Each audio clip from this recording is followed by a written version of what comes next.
Odaa jalatti dubbiin kan tolu bokkuudhaan malee fuuleen hin bullu. Bro, ambarananiin fuudha je'ee jala sarareetiin jira. Jireenyi biyya ambaa kun kophaan danda'amu. Silaayis dubartiin cinaa imaanaatii jaamami. Amma nuti imaanni keenya imaan lawi. An fuudheetii imaana kiyya fuul godhadha Ramadaana duratti. Maashaallah yaada gaariidha. Dhugaa keeti dubartiin cinaa imaanaati. Ramadaana duratti fuudhi imaana kee guuttadhu. Ramadaanni hoggaa seene jaartii ta'e wajjin jee Ramadaana ibaadaa godhaa raahat dabarsita. Billaa aleek. Garuu jaartii bareedduu laallattee harkattee tafuutu silaa. Hin laallanne ganaan laalladha. Maali ati yoo fuutee alaa galuun barbaaddu imaana kee guuttattee? Hay. Barani yeroo sadii fuudheetiin yeroo sadeenuu kasaaree firraa dhiise. Maal jechuudha gaa? Kasaaree hoggaa jettu. Akkami kasaarte? Dubartiin ani irra laffa'ee biyya galee fuudhee qarshii meeqatti baasee as fitadhe. Hoggaana dhiistee na biraa kutte kasaaraa malee maali kun? Hay biyya galteetii biyyatti fuutee Ameerikaa fidatte jechuudha. Eegaa asirraa ka'eetiin biyya dhaqee miciyyoo bareedduu takka naaf laalanii akkasitti akka ajaa'iba naaf daggasanii aruuza naa godhanii akkasitti Ameerikaa hoggaan fidadhe saayimni kiyya tokko harkee jaalatee janajjanee na jalaa hate nin dhiiseef lammadaas akkasumatti biyya dhaqee miciyyoo bareedduu lol'eenii fakkaattu takka naa laalanii akkasitti aruuza godhadhee diggisadhee hoggaan Ameerikaa fidadhe tanaas saayimni kiyya tokko na jalaa hate sadaffaas akkasumatti fuudhee fidadhe tanaas saayimni kiyya kabiraa tokko na jalaa hate hoggaasaniin jee ganaa ani saayibaa fi jaartii hin barbaaduu jeetiin jala sarare. Saahiballee ganaa hin barbaaduu kaniin jee ati amala gaarii na dhihaattee namoo hatte saniifi yaada kiyya jijjiire kajaartii kanammoo abadan hin jijjiiru. Duuba amma ati ganaan fuudheetta. Abadan never illa wa illa numaan hin fuune tana jala sarareetiin jira fixadhee khalaas. Duuba taraatiyyatti affartaa anis deemii bareedduu takka laalii fuudhii naa fidi.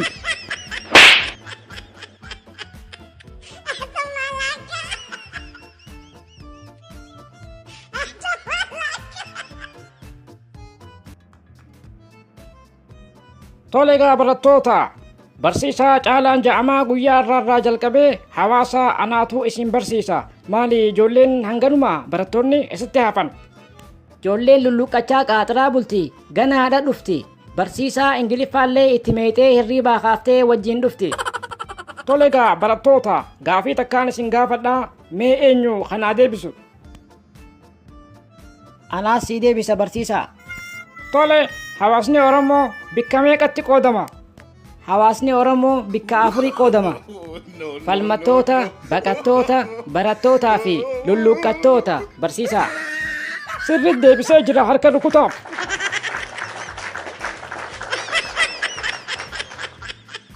Oromoon waan afureen kana keessatti argamti. Falmattoota, baqattoota, barattootaa fi lulluqqattoota. Karaan nama baasu barnoota ofii irratti jabaatanii bikka guddaa gahanii biyya ofii guddisuudhaami waan barataniin ummata barsiisanii. Sirri jettee barsiisaa karaan nu baasu kanuma barnootaan mul'ata kaayyoon Oromootaa. Barnoota keenya kan arraa jalqabuun duratti mee namni jecha sukkara jedhu fayyadamuudhaan himata kanaa uumu. Ana barsiisaa. Tole. Ijoolleen hogguu orraafattee pireedii lammaffaa irratti daree seentu hundi hogguu shaayii mi'ooytuudhaan lulluqqachaa qaaxiraa bulti. Hottu mee. Maali gaafiin xiyyeessiif hin galle mee sukkara bikka kamiif fayyadamte? Sukkarri shaayii keessa jira gaa barsiisaa shaayittiin naqee niin mi'eesseeni. Siituu shaayii dhaabaa fi bulagaa sanuu shaayii sukkara irra hochiistee sukkara qaalawe kanaan.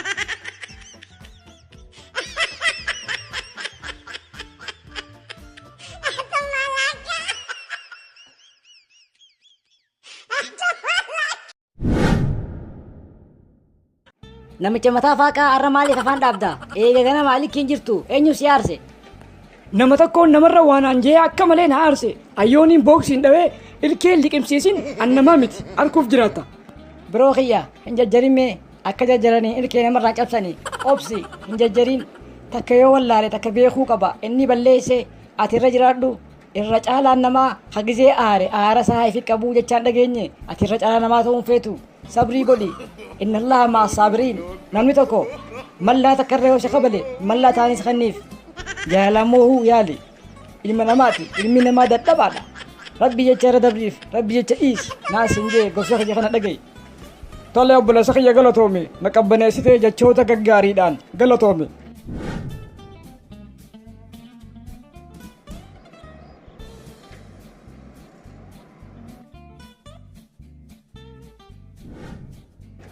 reedii taatee na eede gaabillaa aleek an duraan ganaan hirriibaa kaasaa jeetiin dhufe haa nu kaasii deemnee buna keenya dhuynee sabtussaabit shaashaa jennaa. Maaliin reedii ta'ee si eegaa hin rafne akkanumattiin taa'aa bulee bikkuma na agartu kana. Maal taate?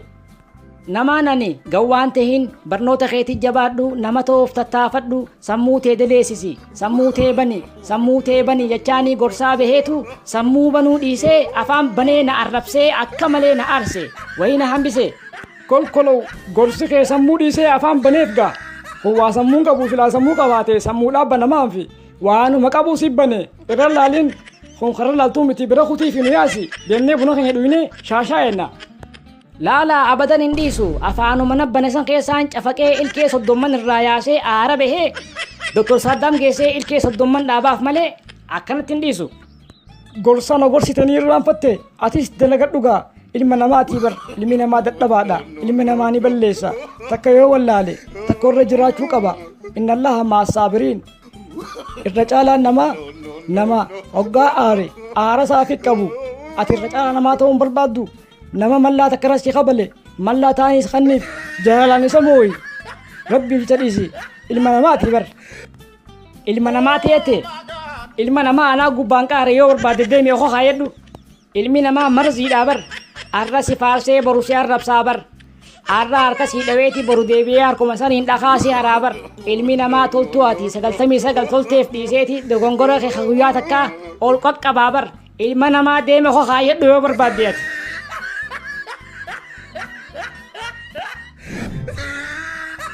Assalamu alaikum abbalayyan kiyya qaqqaaliiwwan abdiin qabaa nashaaxaa gammachuu akka qabdan ammallee rabbii isin haa gammachiisu jecha arraan tanaa kiliinika ilkaanii Dr. Saddam kan tajaajila ajaa'ibaa irraa argattaniin wal isin barsiisaa obsaan na caqasaa.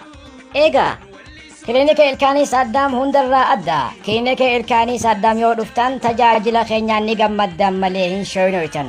Kiliinika ilkaanii Saddam tajaajiloota adda addaa ni laata. Bireessanii goonaa ilkeedhaa si dhaabnaa kan jirtus ni buqqisna. Kan ilkee walirraa cabse kan cabsees hootaatii ilkee dhaabbadhaa waliif dhaabaa nu cinaas dhaabbadhaa nu jajjabeessaa kiliinika keenya lakkoofsa 2ffaa hoottaa isiniin jenna hin shooynoytan itti gammaddan. Kiliinikni ilkaanii Dr. Saddam eessatti argama? Magaalaa Jaalalaa magaalaa Dirree Dhawaasaa bi'an fooqii birij irratti argamna. Hootaatii sarbiisa keenyaan tajaajila keenyaan itti gammaddan malee abadan ittiin gadditan.